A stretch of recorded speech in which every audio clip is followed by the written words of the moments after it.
Prefeitura de Içara anuncia parceria inédita com o Hospital São Donato. Entidades e especialistas se manifestaram sobre decisão do Supremo sobre prisões a partir da segunda instância. O Congresso vai discutir a decisão do Supremo Tribunal Federal de derrubar a prisão de condenados em segunda instância. Segunda-feira, dia de conferirmos a previsão do tempo para o restante da semana. Faltando pouco mais de 2 semanas para Black Friday, Procon dá dicas para consumidores evitarem fraudes. No esporte, Tigre perde mais uma. Desta vez o revés ocorreu frente ao Sport Recife. E ainda o desempenho dos demais clubes nas séries A e B do Campeonato Brasileiro de Futebol. As notícias de Criciúma e do sul de Santa Catarina você confere a partir de agora. No ar pela TV Primavera, Informe Região.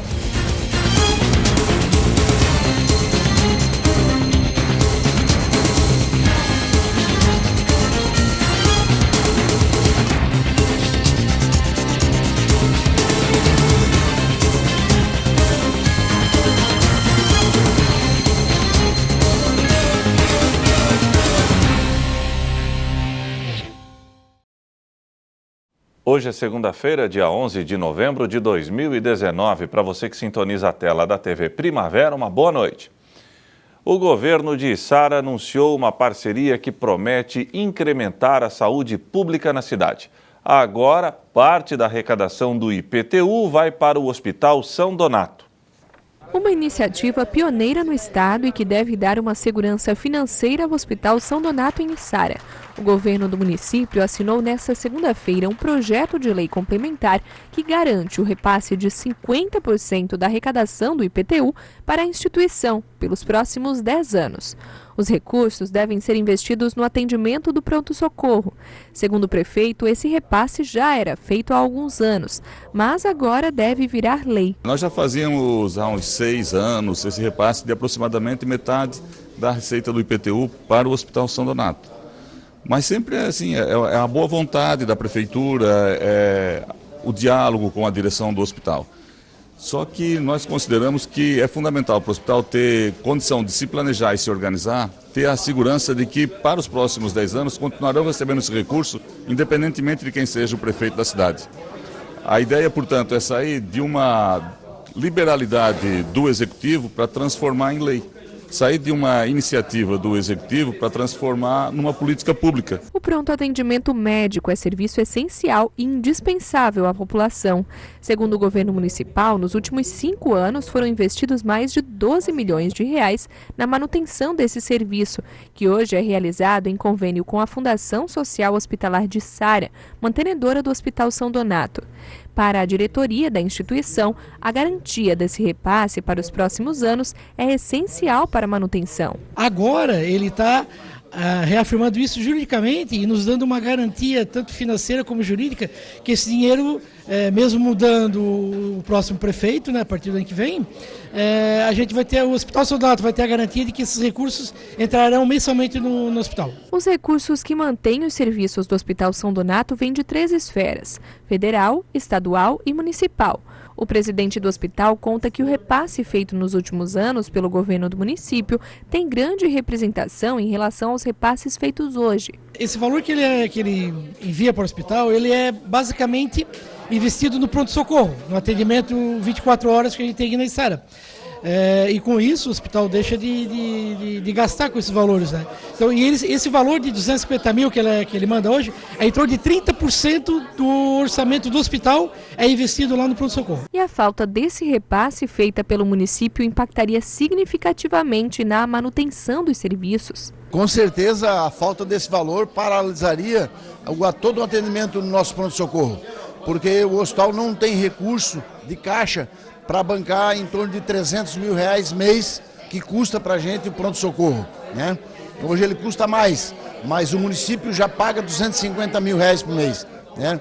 O Estado, na nossa contratualização, ele destina para o nosso pronto-socorro 40 mil reais por mês. Então você vê a diferença que existe nisso. E esse projeto de lei, ele vem nos trazer segurança jurídica pelos próximos 10 anos, que o hospital não vai ficar descoberto. O prefeito acredita que com esse repasse previsto em lei, a população possa se sensibilizar e com isso a inadimplência na arrecadação diminua. A inadimplência tem diminuído sistematicamente, Sara. As pessoas têm se transformado mais adimplentes. E eu acredito que agora, sabendo que de cada R$2 pagos de IPTU, um vai para o Hospital São Donato, eu acredito que ia melhorar ainda mais a adimplência. São lançados 9 milhões e a Prefeitura arrecada 6. Praticamente 3 milhões aí vão compondo a dívida ativa, a cobrança. Eu acho que agora fica mais fácil para a população até se estimular a pagar mais o seu IPTU, o valor lançado. E esse estímulo à população deve ter também um reforço do próprio hospital. O hospital pode também, a partir do próximo ano, ser um garoto propaganda no recolhimento do IPTU do município. Porque quanto mais as pessoas pagarem esse IPTU, mais retorno o hospital vai ter para investimento, para pagamento de profissionais e, resumindo, isso vai levar um melhor atendimento para a população. Após o final da votação do Supremo Tribunal Federal, ocorrido na semana passada, entidades e especialistas se manifestaram. O resultado gera polêmica e há quem acredite que a decisão pode libertar, inclusive, criminosos de alta periculosidade. A professora universitária e advogada Patrícia Vanzolini, que é especialista em direito penal, achou a decisão do STF justa. Para ela, a Constituição foi respeitada. A Constituição brasileira é clara ao dizer que ninguém será considerado culpado antes do trânsito em julgado de uma sentença condenatória. O trânsito em julgado é a situação em que daquela sentença não cabe mais nenhum recurso.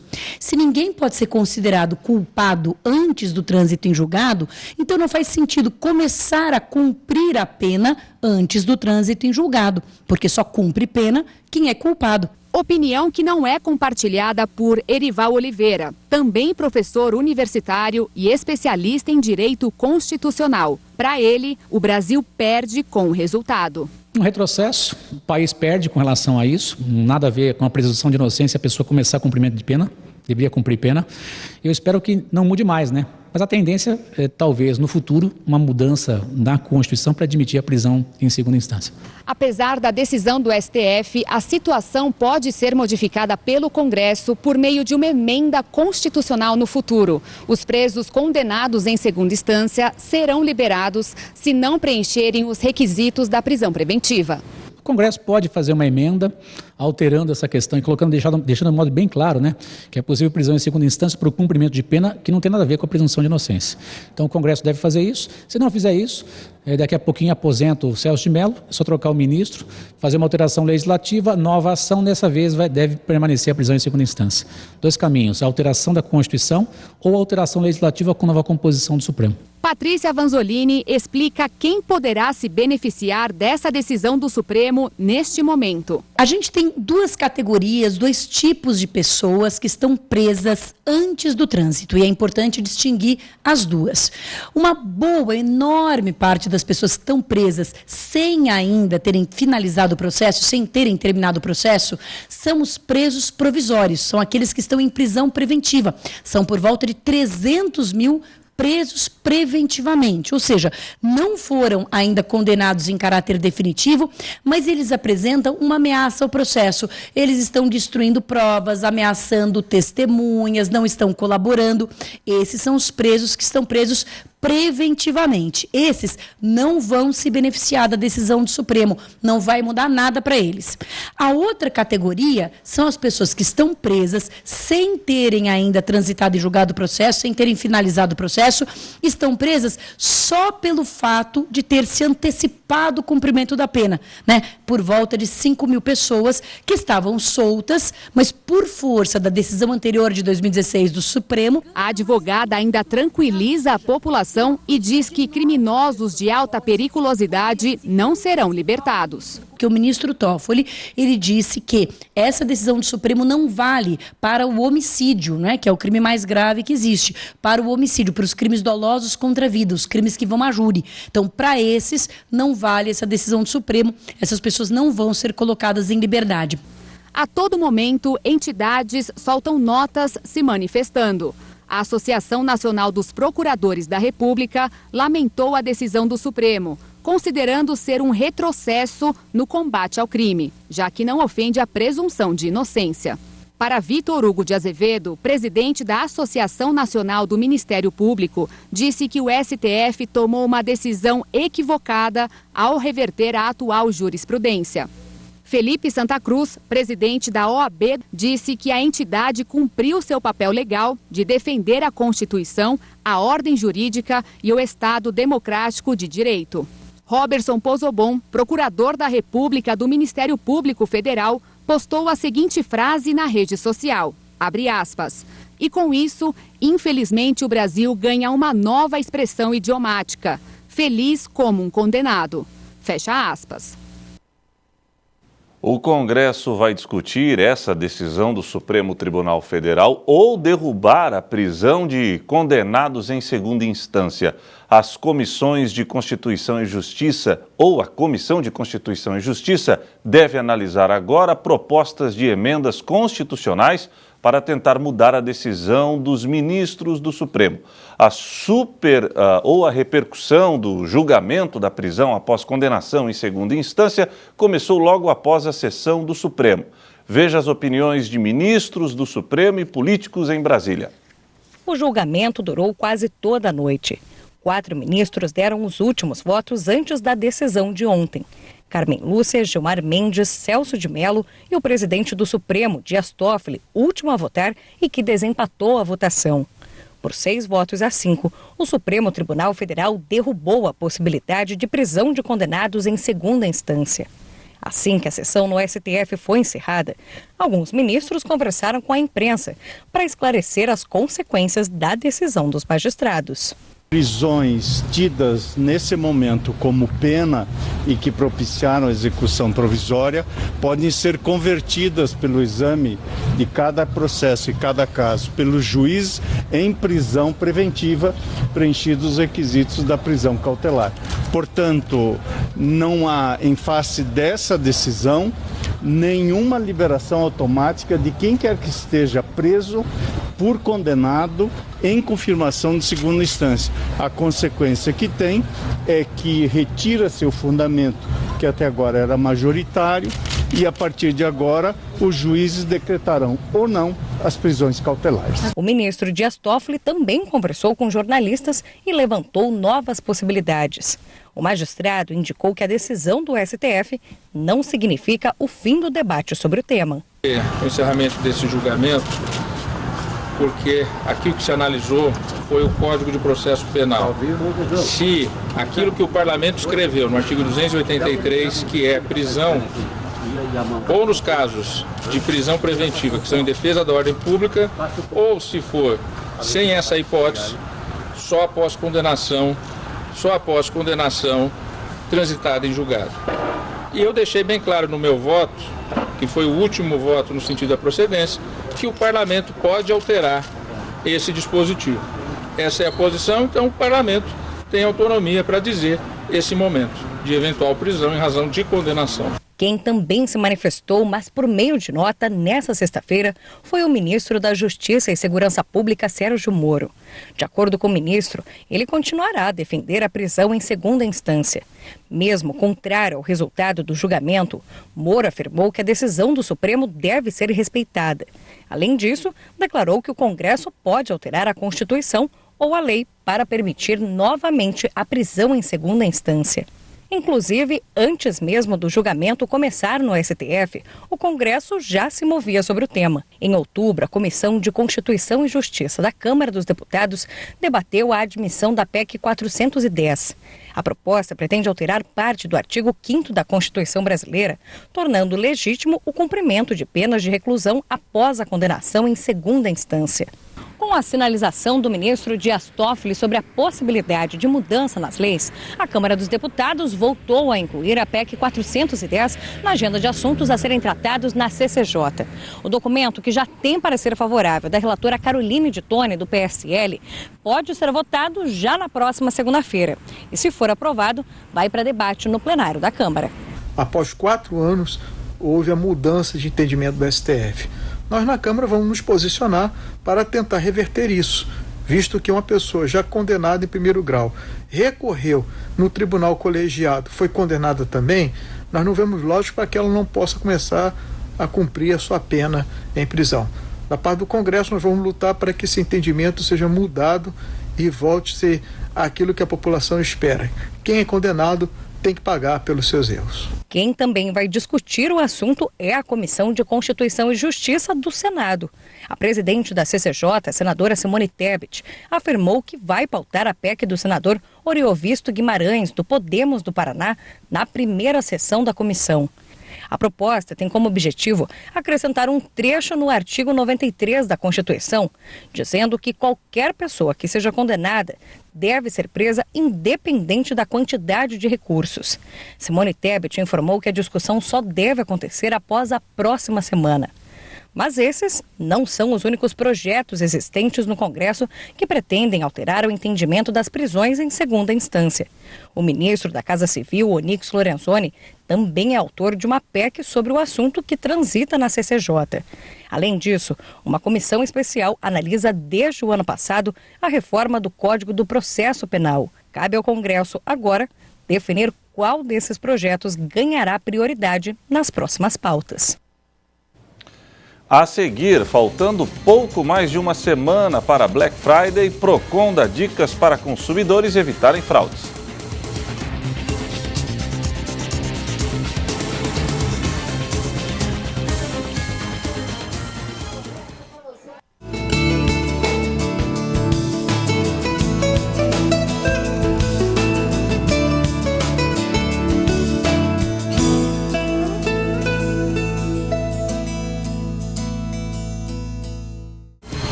A segunda-feira foi de tempo fechado e chuvoso em toda a região.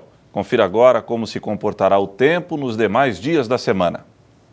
Amanhã, terça-feira, dia 12, o tempo continuará instável. O céu permanecerá nublado e com chuva isolada em toda a região.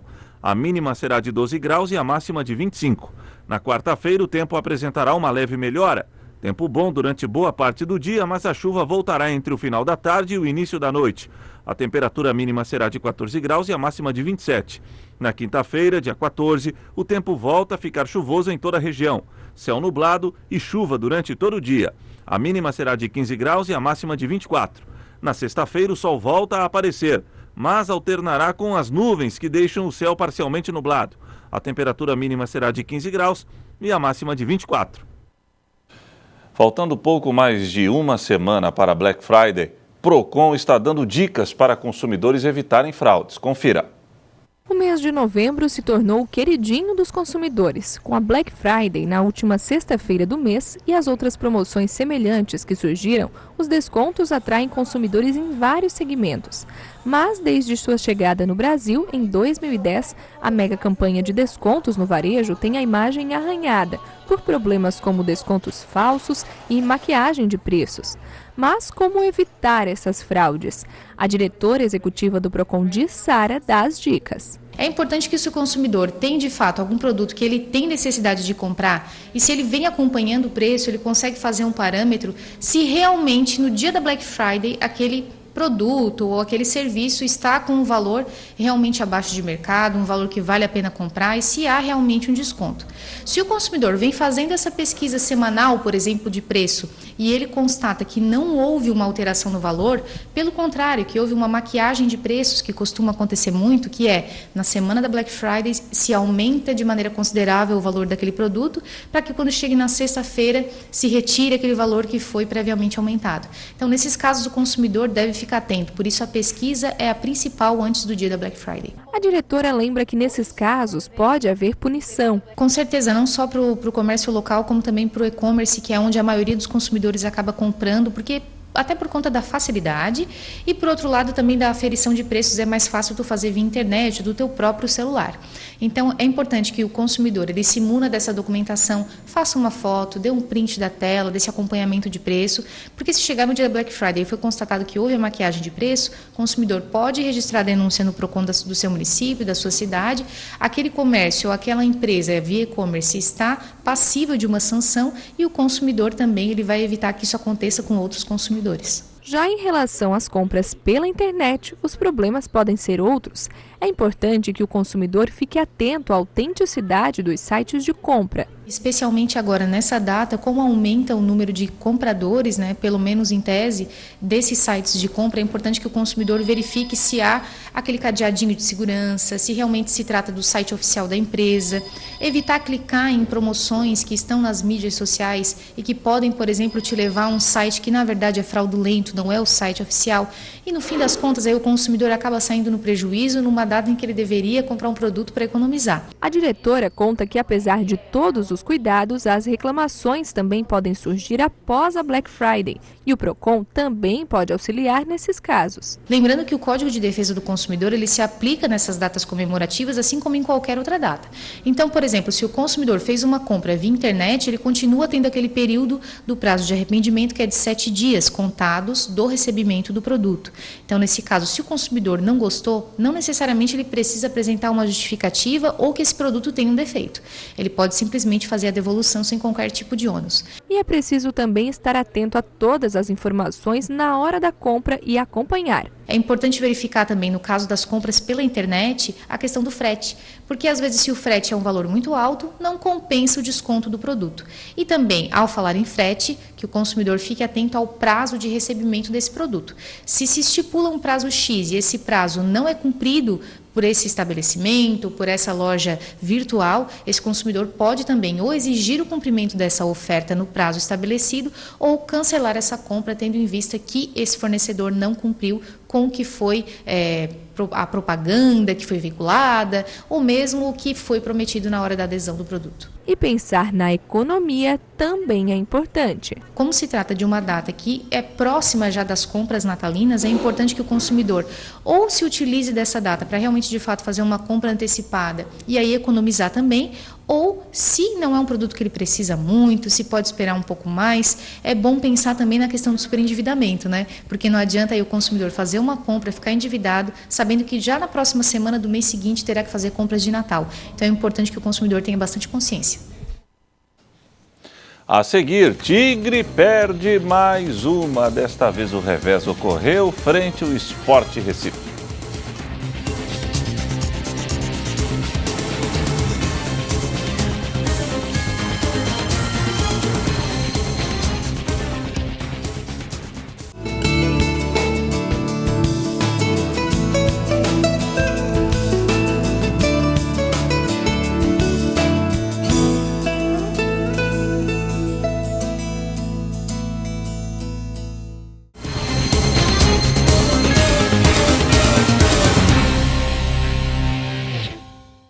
O Criciúma continua o seu calvário. O Tigre, de forma inacreditável, não consegue vencer mais nenhum de seus compromissos.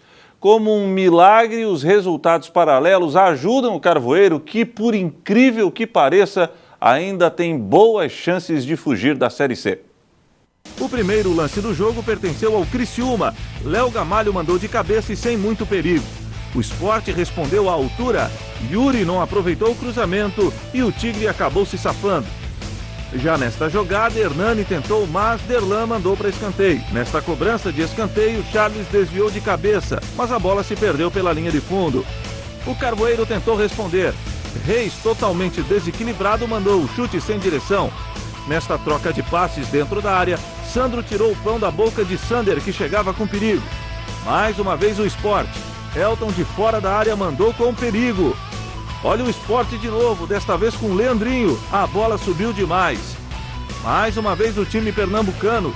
Charles desviou de cabeça e a bola passou com perigo. O Leão do Nordeste tentou mais uma, novamente com Elton. A bola se perdeu pela linha de fundo. O rubro-negro de Recife mandou para a rede com o Yuri, mas o jogador estava impedido e o lance foi anulado.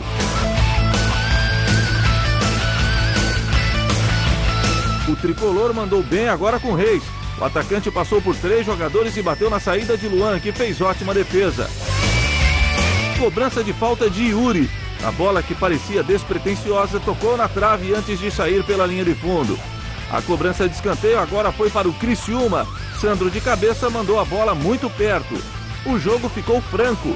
Nesta jogada, Hernani cabeceou sozinho para fora. Reinaldo, do Tigre, também tentou, mas o tiro saiu sem direção. Nesta jogada dentro da área do Criciúma, Derlan segurou o atacante pernambucano. A arbitragem marcou pênalti. Guilherme foi para a cobrança e abriu os trabalhos. E ficou nisso, final, Sport 1, Criciúma 0. E para fechar o Informe Região desta segunda-feira, vamos conferir o desempenho dos demais clubes de Santa Catarina nas séries A e B do Campeonato Nacional, que, a exemplo do Criciúma, não conseguem fugir do fantasma do rebaixamento.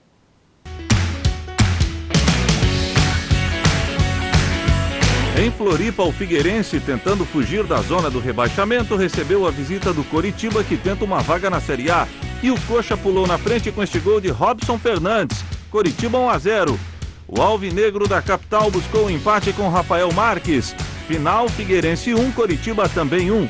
Na Série B, o Bragantino continua ostentando a liderança isolada com 68 pontos. O Sport Recife com 60 é o segundo. O Coritiba é o terceiro com 54 pontos e 14 vitórias. Fechando o G4, na quarta posição está o Atlético Goianiense, que soma 54 pontos e 13 vitórias. Com 52 pontos na quinta posição figura o América Mineiro. O Paraná é o sexto e soma 51 pontos.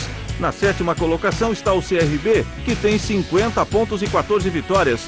O Cuiabá é o oitavo com 50 pontos e 13 vitórias. O Operário do Paraná vem na nona posição com 49 pontos. O Botafogo de Ribeirão Preto é o 10º e soma 47 pontos.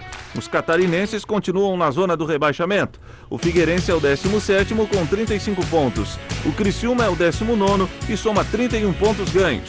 Amanhã, os representantes de Santa Catarina entram em campo pela 35ª rodada. As duas partidas começam às 20h30 da noite. Em Campinas, o Figueirense irá visitar a Ponte Preta. Em Criciúma, o Tigre encara o Londrina. Agora vamos falar de Série A. Em Chapecó, a Chapecoense duelou frente ao Grêmio. E o tricolor dos Pampas venceu com este golaço de bicicleta de Luciano. Final, Chapecoense 0, Grêmio 1. Hoje, no Rio de Janeiro, o Avaí fecha a rodada diante do Botafogo. Na Série A, o Flamengo lidera absoluto com 77 pontos. 10 a mais que o Palmeiras, na segunda posição com 67. Na terceira colocação com 64 pontos está o Santos. O quarto é o Grêmio, que tem 56 pontos. Com 52 pontos na quinta colocação figura o São Paulo. O Atlético Paranaense é o sexto e soma 50. O Internacional é o sétimo com 49 pontos e 14 vitórias. O Corinthians é o oitavo e soma 49 pontos e 12 vitórias. O Bahia é o nono colocado com 43 pontos. O Goiás tem 42 e é o 10º. Na zona do rebaixamento estão os clubes do estado. A Chapecoense é a 19ª com 22 pontos. O Avaí é o 20º e já está rebaixado. O Leão da Ilha soma 17 pontos. Os catarinas jogam pela 33ª rodada a partir de domingo que vem. Em Chapecó, a Chapecoense pega o Ceará. O jogo começa às 18 horas. Na próxima segunda, em Belo Horizonte, o Avaí irá visitar o Cruzeiro. O jogo será às 8 da noite. E o Informe Região desta segunda-feira fica por aqui. Obrigado pela audiência e até amanhã, se Deus assim permitir. Boa noite.